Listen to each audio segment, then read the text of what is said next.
Welcome to Easy Pharma. तो guys जैसे कि सब्जेक्ट हमारे यहाँ पर चल रहा है pharmacology D pharma second year का अकॉर्डिंग टू न्यू सिलेबस। तो यहाँ पे स्टार्टिंग की 2 यूनिट्स हमारी कंप्लीट हो चुकी हैं एंड वैसे तो यहाँ पे आज हम आपकी यूनिट 3 स्टार्ट करने वाले थे। यहाँ पे स्टडी कराएंगे यूनिट 4 जो यहाँ पे हमारी रहेगी ड्रग एक्टिंग ऑन CNS यानी सेंट्रल नर्वस सिस्टम। तो देखिए रीजन क्या रहा जिसकी वजह से हमने आपको यूनिट 3 यहाँ पे नहीं कराई है, क्योंकि हम जो आपको जितने भी नोट्स प्रोवाइड कराते हैं या हम आपको जो भी समझाते हैं तो हमारा एक ही पर्पस होता है कि आपको इतने इजी तरीके से समझाया जाए, साथ ही में आपको इतने इजी नोट्स दिए जाएं जिससे कि आप इजीली उनको स्टडी भी कर सकें एंड आप उसको एग्जाम्स में भी इजी तरीके से लिख सकें। तो क्या हुआ है कि उसको हमने काफ़ी बुक्स में ट्राई भी किया, गूगल पे भी ट्राई किया, यानी काफ़ी ज़्यादा सोर्सेज हमने उसकी देखी, लेकिन क्या है कि हमें अच्छा कंटेंट उसका नहीं मिल पाया, जिसकी वजह से उसके नोट्स प्रिपेयर करने में थोड़ा सा टाइम लग गया। तो वैसे उसके नोट्स हम प्रिपेयर कर रहे हैं, तो हो सकता है स्टार्टिंग के हमारे यूनिट जो 4 है इसके 2 या 3 टॉपिक कराने के बाद आपको हम पहले 3rd यूनिट यहाँ पे कंप्लीट करा दें। तो आपको बिल्कुल टेंशन लेने की जरूरत नहीं है, यूनिट 4 कंप्लीट होने से पहले पहले आपकी यूनिट 3rd भी यहाँ पे हम कंप्लीट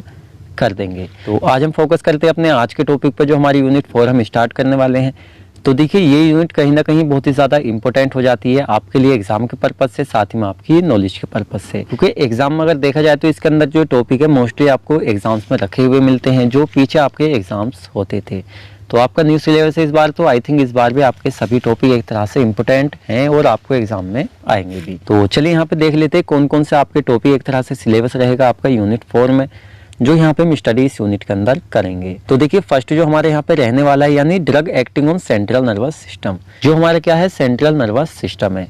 अब इसके ऊपर हमारे कौन कौन सी ड्रग्स है जो यहाँ पे इफेक्ट उसके ऊपर करेंगी, किस तरह से करेंगी, इसको सभी को कैटेगरीज वाइज यहाँ पे डिवाइडेड है। जैसे फर्स्ट हम यहाँ पे आज देखने वाले जनरल एनेस्थेटिक्स हमारे क्या होते हैं, तो ये आज का वीडियो लेक्चर रहेगा। एंड आगे का जो हमारा इस यूनिट में सिलेबस रहने वाला है, जैसे हिप्नोटिक्स एंड सेडेटिव हमारे क्या होते हैं, एंटी कन्वल्सेंट ड्रग हमारी क्या होती है, एंटी डिप्रेसेंट ड्रग हमारी कौन सी होती है, एंटी साइकोटिक ड्रग हमारी कौन सी होती है। नेक्स्ट हम देखेंगे यहाँ पे नोट्रोपिक एजेंट हमारे कौन से होते हैं, सेंट्रली एक्टिंग मसल्स रिलैक्सेंट कौन सी होती है, साथ में ओपोइड एनाल्जेसिक। कुछ ऐसी कैटेगरीज है जिस पे सभी पे एक पर्टिकुलर वीडियो लेक्चर आपको मिलेगा और डिटेल में हम इनको स्टडी करेंगे। ये जो टॉपिक्स आपके लिए इतने ज्यादा हार्ड भी नहीं रहेंगे, क्योंकि डी फार्मा फर्स्ट ईयर की फार्मास्यूटिकल केमिस्ट्री में हमने इनको कुछ को यहाँ पे डिटेल में स्टडी किया हुआ है। एंड यहाँ पे आपकी फार्माकोलॉजी में आपका क्या होता है कि काफी ज्यादा पोर्शन चेंज हो जाते हैं, तो उसी के अकॉर्डिंग यहाँ पे हम इनको भी स्टडी करेंगे। तो चलिए डिस्कस कर लेते हैं आज का जो हमारे यहाँ पे मेन टॉपिक है जनरल एनेस्थेटिक्स। अब देखिए जनरल एनेस्थेटिक्स को समझने से पहले थोड़ा सा बेसिक समझना होगा, हमारे जो एनेस्थीसिया होते हैं ये हमारे क्या होते हैं,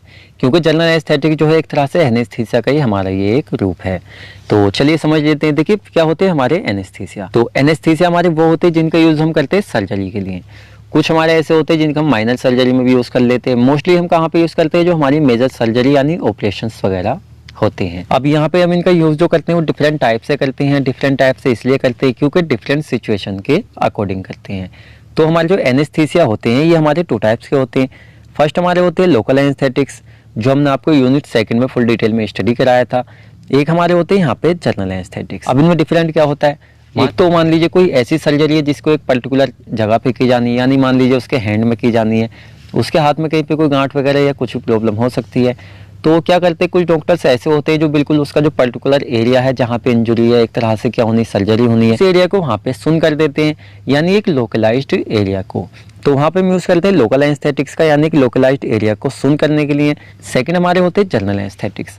मान लीजिए क्या है कि भाई brain surgery, heart surgery, kidney surgery, यानी कुछ मेजर सर्जरी होनी, यानी मेजर तो हमारे लोकल एनेस्थेटिक्स वाली भी होती है, लेकिन कोई मेजर सर्जरी ऐसी होनी है जिसमें हमें रिक्वायरमेंट है पूरी ही बॉडी को अनकॉन्शियसनेस की कंडीशन में जाने की, सीधा सीधा बेहोश करने की, यानी उसकी जितनी भी बॉडी की फीलिंग्स हैं, एक तरह से पेन हुआ, सेंसेशन हुई या हमारी मूवमेंट हुई बॉडी की, वो सारी हमें एक तरह से ख़त्म करनी है, एक तरह से बेहोश करना है। तो उस कंडीशन में हम यूज़ करते हैं जनरल एनेस्थेटिक्स का। यानी अगर किसी एक पर्टिकुलर एरिया को आपको सुन करना है तो आप यूज़ करेंगे लोकल एनेस्थेटिक्स का। आपको पूरी बॉडी को क्या करना है, सुन करना है, तो वहाँ पे आप यूज़ करेंगे जनरल एनेस्थेटिक्स का। तो अब आपको समझ आ गया हमारे जनरल एनेस्थेटिक्स, लोकल एनेस्थेटिक्स हमारे क्या होते हैं। तो सीधा सीधा हम कह सकते हैं जनरल एनेस्थेटिक्स हमारे ऐसी सब्सटेंस, ऐसी ड्रग्स होती हैं जिनका यूज़ हम कहाँ करते हैं, ऑपरेशन सर्जरी के टाइम करते हैं, पेशेंट को कॉन्शियसनेस की कंडीशन से अनकॉन्शियसनेस की कंडीशन में लाने के लिए, सीधा सीधा होश से बेहोश करने के लिए। अब ऐसा हम क्यों करते हैं ये हम आगे इसमें देख भी लेंगे। और आपने देखा है ना लोगों के ऑपरेशन किए जाते हैं भाई, तो ऑपरेशन ऐसा तो नहीं है आप डायरेक्टली उसकी चीर फाड़ कर देंगे, क्योंकि जब ऑपरेशंस होते हैं, मेजर ऑपरेशंस होते हैं, तो बॉडी में क्या होता है, अभी कट तो लगाने ही पड़ते हैं, मान लीजिए हार्ट की सर्जरी हो तो भाई कट लगाना पड़ता है, यानी क्या होता है एक तरह से उसको पेन होगा, सभी चीज़ें होंगी, तो उस सबको रिमूव करने के लिए क्या करते हैं हम, जनरल एनेस्थेटिक्स का यूज़ करते हैं। और ये जो हमारे एनेस्थीसिया होते हैं, ऐसा नहीं कि एक बार दे दिया तो बंदा उठेगा ही नहीं, इनका एक टाइम पीरियड होता है, यानी हमें पता है कि हमारी सर्जरी में इतना टाइम लगेगा, तो उसी टाइम के अकॉर्डिंग उस बंदे को हम क्या करते हैं, एनेस्थीसिया देते हैं, जिससे उतने टाइम के लिए वहाँ पे बेहोश हो सके, जितने टाइम में हमारी बॉडी की एक तरह से कह सकते हैं, जो हम ऑपरेशन जिस बंदे कर रहे हैं उसकी बॉडी की मूवमेंट सब चीज़ बिल्कुल रुक जाए वहाँ पे, और अपना ऑपरेशन ईजिली तरीके से कर सके, जिससे उसको पेन वगैरह कुछ भी फील ना हो। ये हमारा एक तरह से इंट्रोडक्शन था जनरल एनेस्थेटिक्स का, जो बेसिक था। अब आपको सारा टॉपिक समझ आ गया है, तो आगे का पोर्शन जो रहेगा उसमें आपका कोई भी डाउट नहीं रहेगा ये हमारा क्या होता है, और भी ज़्यादा डिटेल में हम इसको यहाँ पे डिस्कस करने ही वाले हैं। तो फर्स्ट हम देख लेते हैं यहाँ पे इसकी डेफिनेशन यानी इंट्रोडक्शन, दोनों ही हमारे यहाँ पे रहेगा। और देखिए इसके जो यहाँ पे डेफिनेशन है हमने यहाँ पे इंग्लिश में भी लिखी हुई है, साथ ही में हिंदी प्लस इंग्लिश में भी हमने लिखी हुई है, तो यहाँ पे यूपी बोर्ड वाले बच्चों को टेंशन लेने की जरूरत नहीं है। तो हम इंग्लिश में आपको सिर्फ पढ़ा रहे हैं, समझा तो सारा हिंदी में रहे हैं। साथ में देखा जाए तो जो हार्ड वर्ड है उनकी मीनिंग भी हमने लिखी हुई है, जिससे इजिली आप इसको स्टडी कर सकें। जनरल एनेस्थेटिक्स आर एजेंट, तो देखिए जनरल एनेस्थेटिक्स क्या होते हैं, हमारे एजेंट होते हैं यानी ड्रग्स होती हैं, which produce a reversible loss of pain और कॉन्शियसनेस। सीधा ऐसे समझिए हमारे जनरल एनेस्थेटिक्स क्या है, ड्रग हैं जो क्या कर रहे हैं, विच जो एक तरह से क्या कर रहे हैं, प्रोड्यूस कर रहे हैं, यानी अपना क्या करेंगे, इफेक्ट प्रोड्यूस करेंगे।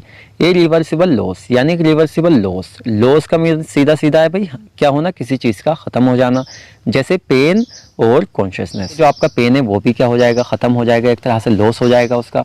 साथ ही में कॉन्शियसनेस यानी आप होश में नहीं रहेंगे, आप बेहोशी की कंडीशन में चले जाएंगे, जिसको हमें आपको लाना था, एक तरह से क्या करना था, आपको बेहोश हमें करना था जब ये ऑपरेशन होगा। तो इस तरह से अपने इफेक्ट यहाँ पे शो करते हैं। सो एज टू एबल, जिसकी वजह से क्या हो जाए, जो एक तरह से एबल हो जाए यानी अलाउ हो जाए surgical operations to be carried out, जिससे कि वो सर्जिकल ऑपरेशंस के लिए बॉडी तैयार हो जाए, जिससे हम एबल एक तरह से क्या हो जाए भाई, हम एक तरह से उसका ऑपरेशंस कर सकें। सीधा सीधा आप समझे जनरल एनेस्थेटिक्स क्या करते हैं, प्रोड्यूस करते हैं यानी लॉस कर देते हैं सेंसेशन पेन को, साथ में बेहोशी कंडीशन में यहाँ पे हम ला देते हैं, जिससे कि हम सर्जिकल ऑपरेशन इजीली वहाँ पे कर सकें। तो देखिए टाइम थोड़ा वीडियो लेक्चर आपका लॉन्ग हो सकता है, लेकिन सारे ही डाउट हम आपके बिल्कुल क्लियर करेंगे, चाहे यहाँ पे 2 या 3 मिनट्स आपका लेक्चर लॉन्ग ही क्यों ना हो जाए।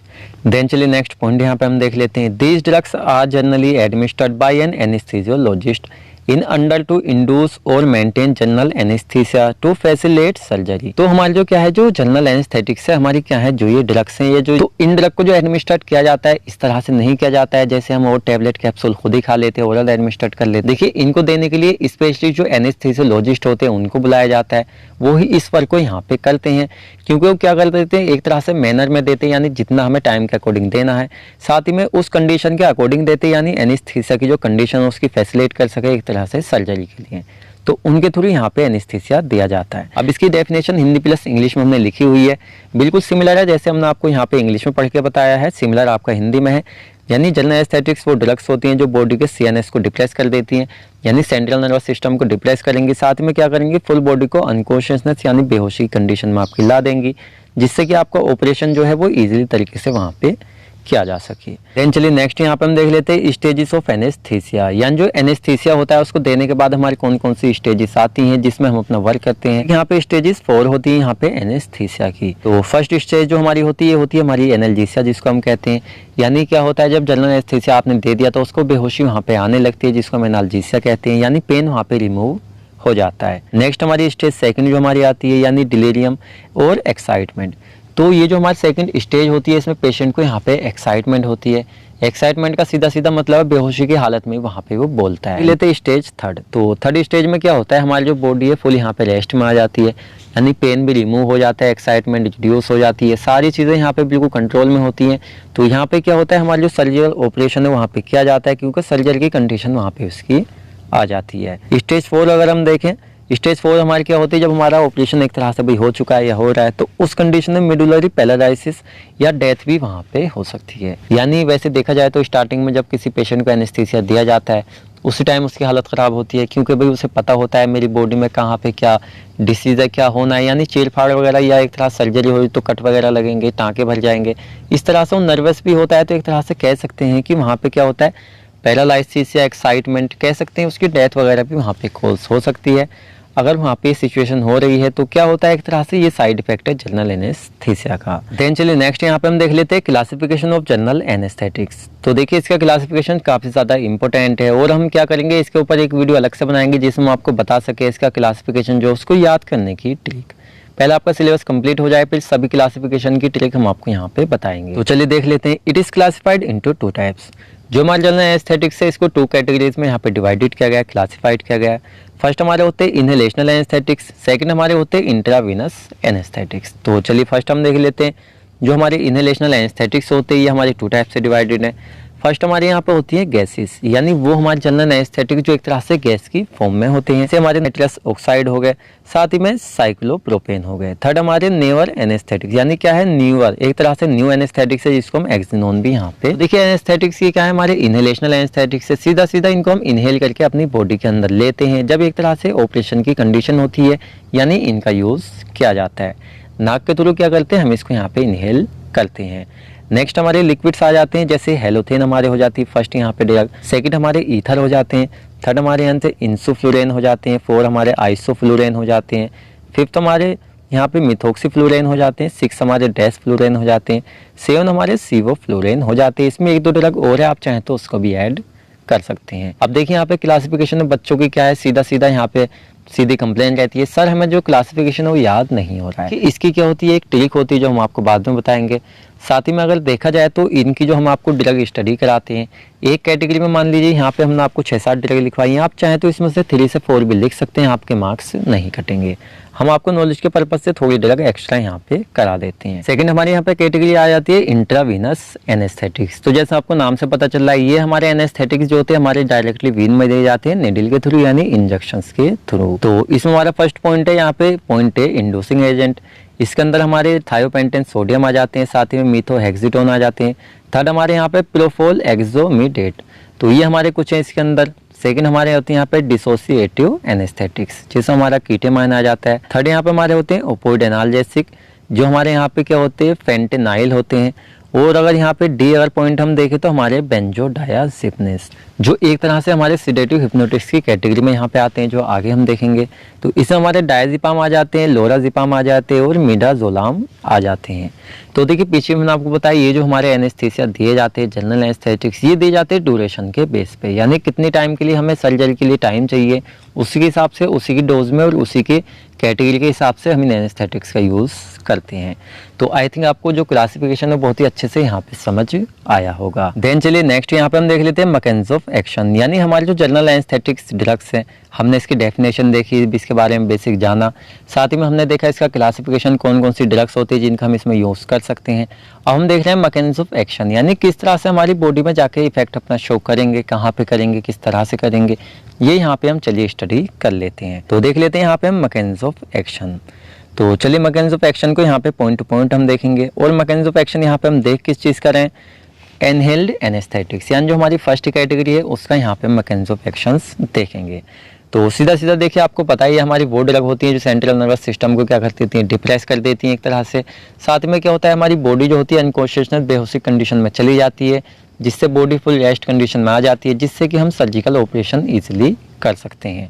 तो ये हमारा होता है, जैसे कि इसमें हम देख लेते हैं इनहेल एनेस्थेटिक्स में, these are those drugs which produce unconsciousness in human body, यानी एक इंसान की बॉडी के अंदर देखें तो हमारी ये वो ड्रग होती है जो एक तरह से प्रोड्यूस करती हैं अपना इफेक्ट, यानी अनकॉन्शियसनेस बेहोशी की कंडीशन में लाने का वर्क कर यहाँ पे करती हैं ह्यूमन बॉडी को। जैसे इसमें हमारी इनहेल्ड एनेस्थेटिक्स पर हैं, तो जैसे हमारे एग्जांपल नाइट्रस ऑक्साइड रहेंगी, हेलोथेन हमारी लिक्विड फॉर्म में होती है, साथ ही में ईथर।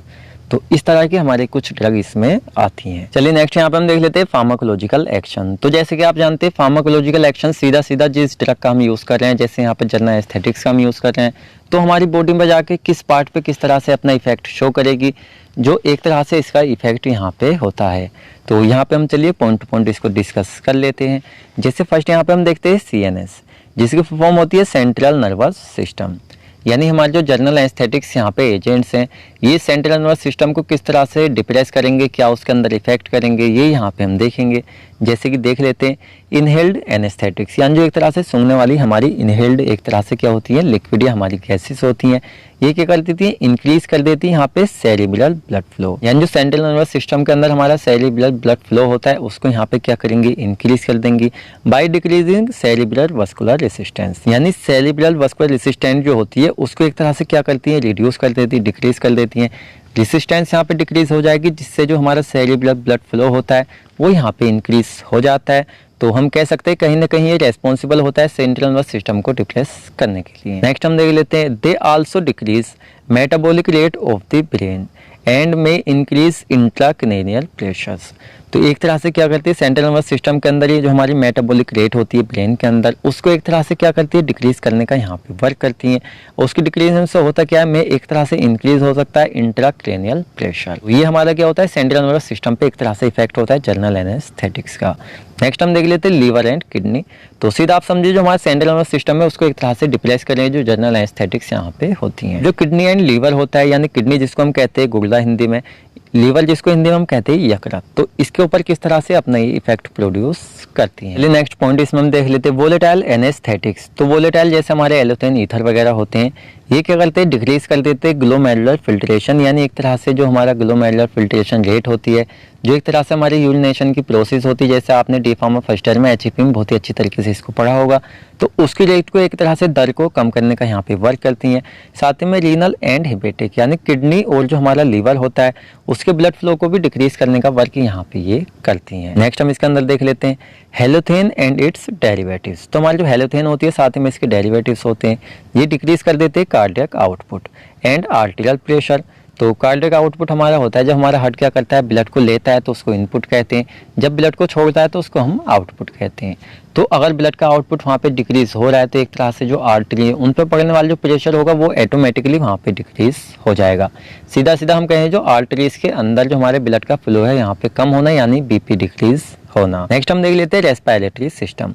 जो रेस्पिरेटरी सिस्टम हमारा श्वसन सिस्टम होता है, सांस लेने का, एयर आने जाने का, तो उसका सिस्टम पे क्या इफेक्ट करते हैं ये हम यहाँ पे देख लेते हैं। ऑल इनहेल्ड एनेस्थेटिक, जितनी हमारी इनहेल्ड करने वाली एनेस्थेटिक ड्रग्स होती हैं, आर रेस्पिरेटरी डिप्रेसेंट, एक तरह से डिप्रेस करने का वर्क करती है किस चीज को, रेस्पिरेटरी सिस्टम को, जिससे डिक्रीज हो सके एक तरह से टाइडल वॉल्यूम। टाइडल वॉल्यूम हमारा क्या होता है, यानी एक तरह से जो एयर की क्वांटिटी है वो वहाँ पे कम हो सके।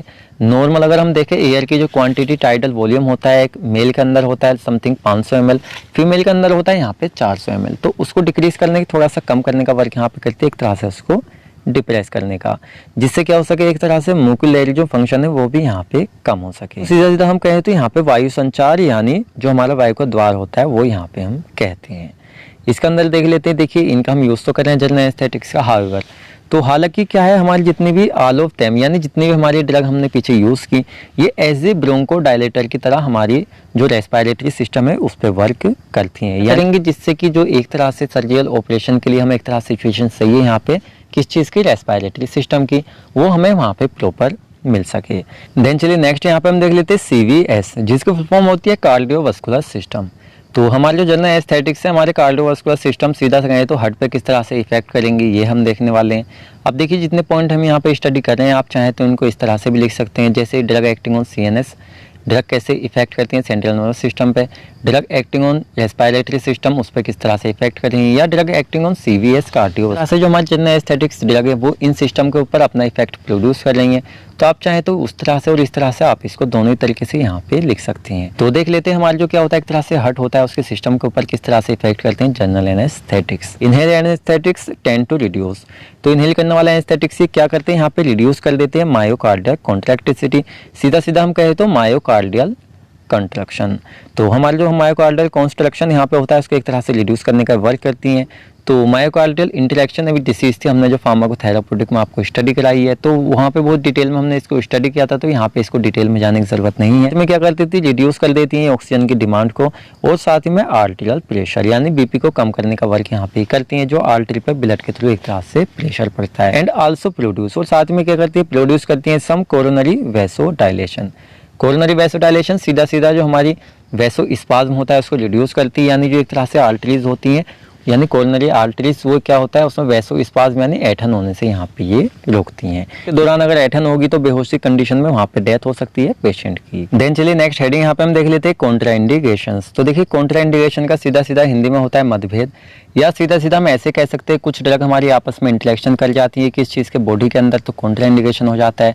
या कुछ हमारे साइड इफेक्ट जो ड्रग एक तरह से कोज करती है बॉडी के अंदर, तो कई जगह पर आपको हेडिंग देखने को मिल सकती है साइड इफेक्ट। तो मीनिंग सेम ही होता है, डिफरेंट यहाँ पे नहीं होता है, नाम चेंज है, थोड़ा सा वैसे अंतर है, लेकिन इतना आपको नहीं पड़ता है। एग्जामिनर इस पर आपको इजीली मार्क्स दे देगा।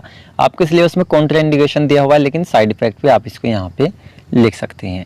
तो मतभेद चलिए इसका अंदर देख लेते हैं। जैसे हमारा जो नाइट्रस ऑक्साइड होता है ये कोज कर देता है प्रेशर वेरिएशंस इन क्लोज्ड, खुली हुई और साथ ही में नॉन कॉम्प्लिएंट, यानी जैसे हमारे स्पेसिस होते हैं, जैसे लाइक हमारे क्या होता है द मिडिल ईयर, यानी जो हमारी ईयर होती है उसके अंदर, साथ ही में नेसल साइनेसिस और साथ ही में आई, तो इसके अंदर एक तरह से प्रेशर वेरिएशन कोज करने का एक तरह से वर्क करता है। नेक्स्ट हम देख लेते हैं सम कॉम्प्लिकेशंस, यानी जिसको हिंदी में हम कहते हैं जटिलताएं। जब एक जनरल एस्थेटिक्स अपनी बॉडी में हम क्या कर रहे हैं, इंडो से एक तरह से ले रहे हैं, तो कुछ एक तरह से कॉम्प्लिकेशंस आती हैं यहाँ पे जनरल एनेस्थीसिया लेने के बाद। तो इसको यहाँ पे हम देख लेते हैं। जैसे ड्यूरिंग एनेस्थीसिया, जब हमने एनेस्थीसिया दिया है, एक तरह से ऑपरेशन सर्जिकल ऑपरेशन चल रहा है, तो उसके दौरान क्या क्या एक तरह से कॉम्प्लिकेशंस यहाँ पे आ सकती हैं। जैसे इंक्रीज सेलाइवेशन, जो आपकी लार होती है मुंह से वो एक तरह से इंक्रीज वहाँ पे हो सकती है, वहाँ पे आनी। साथ में यहाँ पे जो है रेस्पिरेटरी सिक्रीशन, रेस्पिरेटरी सिक्रीशन भी आपका यहाँ पे क्या हो सकता है, इंक्रीज हो सकता है। रिड्यूस बीपी आपका क्या हो सकता है उस दौरान कम हो सकता है। साथ ही में रेस्पिरेटरी डिप्रेशन, यानी आपकी जो रेस्पिरेशन है उसको डिप्रेस करने का वर्क यहाँ पे कर सकते हैं, जो हमारा क्या होता है जनरल एनेस्थीसिया होता है। नेक्स्ट आफ्टर एनेस्थीसिया, जब एनेस्थीसिया देने के बाद क्या एक तरह से, यानी ठीक है एनेस्थीसिया दे दिया, उसके बाद जो एक तरह से ड्यूरिंग के बाद वाली जो प्रोसेस होती है उसको हम देख लेते हैं। बाद में एनेस्थीसिया देने के बाद में नोजिया वोमिटिंग वगैरह भी आपको हो सकती है। तो सीधा सीधा आप समझे इसको, यानी जब हम जनरल एनेस्थीसिया देते हैं तो उससे पहले क्या होते हैं, प्री एनेस्थेटिक्स भी हम देते हैं। एनेस्थेटिक्स क्या होती है, हमारी वो ड्रग होती है जो एक तरह से जनरल एनेस्थीसिया जो ड्रग होती है उनके देने के पहले दी जाती हैं, जिससे कि उस सिचुएशन को वहाँ पे मेंटेन किया जा सके। यानी क्या होता है, उल्टी आ सकती है, उल्टी को रोका जा सके, या क्या होता है एक तरह गैस्ट्रिक एसिड बढ़ना यानी गैस वगैरह बनना, तो उसको वहाँ पे रोका जा सके। ये सब चीज़ होती क्यों है, क्योंकि पेशेंट जब जनरल एनेस्थीसिया एक तरह से लेता है, एक तरह से उसको दिया जाता है, उससे पहले काफ़ी ज़्यादा टेंशन उसके माइंड में होती है, क्योंकि उसे पता होता है कि भाई उसका ऑपरेशन वहाँ पे होने वाला है, तो वहाँ पे वो टेंशन में आ जाता है, जिसकी वजह से दिक्कत भी वहाँ पे आ सकती है। यानी सेंट्रल नर्वस सिस्टम आपका डिप्रेस हो रहा है तो काफ़ी सारी दिक्कत आपको देखने को मिल सकती हैं। तो पहले ये हमारी दवाइयाँ ड्यूरिंग एनेस्थीसिया जिस टाइम दिया है उसके बाद भी इसको दे देते हैं, और काफ़ी बाद में इसको दे देते हैं, या पहले भी हम इसको दे सकते हैं, जिससे उल्टी या वोमिटिंग जो है एक तरह से दोनों का मतलब सेम ही है। इसको यहाँ पे एक पॉइंट यहाँ पे इसका रह गया है जो जनरली हम हर एक कैटेगरी में आपको बताते हैं, फार्माकोकाइनेटिक, यानी आपने ड्रग किस रूट्स के थ्रू ली, कहाँ पे जाके डिस्ट्रीब्यूट हुई, कहाँ से आपकी एक्सक्रीट आउट हुई। तो जनरल एनेस्थीसिया आप सीधा सीधा लिख सकते हैं, जनरल एनेस्थेटिक्स एडमिनिस्टर्ड बाय नेसल, यानी नाक के थ्रू हम यहाँ पे इनहेल एनेस्थेटिक्स ले रहे हैं। साथ ही में एक तरह सीधा सीधा भाई हमारी बॉडी के अंदर ही इफेक्ट कर रहे हैं, तो चाहे तो आप एक पॉइंट भी उसमें लिख सकते हैं। एंड चलिए लास्ट में यहाँ पे हम देख लेते हैं थेराप्यूटिक यूजेस, जो हमारे जनरल एनेस्थेटिक्स होते हैं ये किस लिए हम देते हैं। तो भाई सारा तो हम पहले ही पता कर चुके हैं, फॉर्मेलिटी आपको निभानी है, 3 से 4 यूज आप इसके लिख देना, जैसे कि these drugs are used as anaesthesia, तो एज एनेस्थीसिया की फॉर्म में यूज़ करते हैं, जनरल एनेस्थीसिया की फॉर्म में। तो प्रोड्यूस करते हैं यहाँ पे अनकॉन्शियसनेस, यानी बेहोशी की कंडीशन लाने का एक तरह से वर्क करते हैं, जिससे कि सर्जिकल ऑपरेशन किया जा सके। तो आप चाहें तो इसके 1-2 यूज़ और बढ़ा सकते हैं, जैसे it is used in surgical operation, it is used to reduce pain, it is used to reduce sensation, it is use to reduce PP, यानी बहुत ही तरह से एक तरह से हम कह सकते हैं हम इसका यूज़ यहाँ पे करते हैं। ये टॉपिक यहाँ पे कंप्लीट हो जाता है। Thank you. एंड हमारा जो नेक्स्ट वीडियो लेक्चर रहेगा जिसमें हम देखेंगे सीडेटिव एंड हिप्नोटिक्स हमारे क्या होते हैं। तो अगर आपको वीडियो लेक्चर अच्छा लगा तो वीडियो को लाइक करें, अपने फ्रेंड्स के साथ भी शेयर करें, जिससे उनको भी इसका बेनिफिट्स मिल सके। एंड अगर आप हमारे चैनल पर नए हैं तो चैनल को सब्सक्राइब करें। तो मिलते हैं जल्दी ही आपसे नेक्स्ट वीडियो लेक्चर में।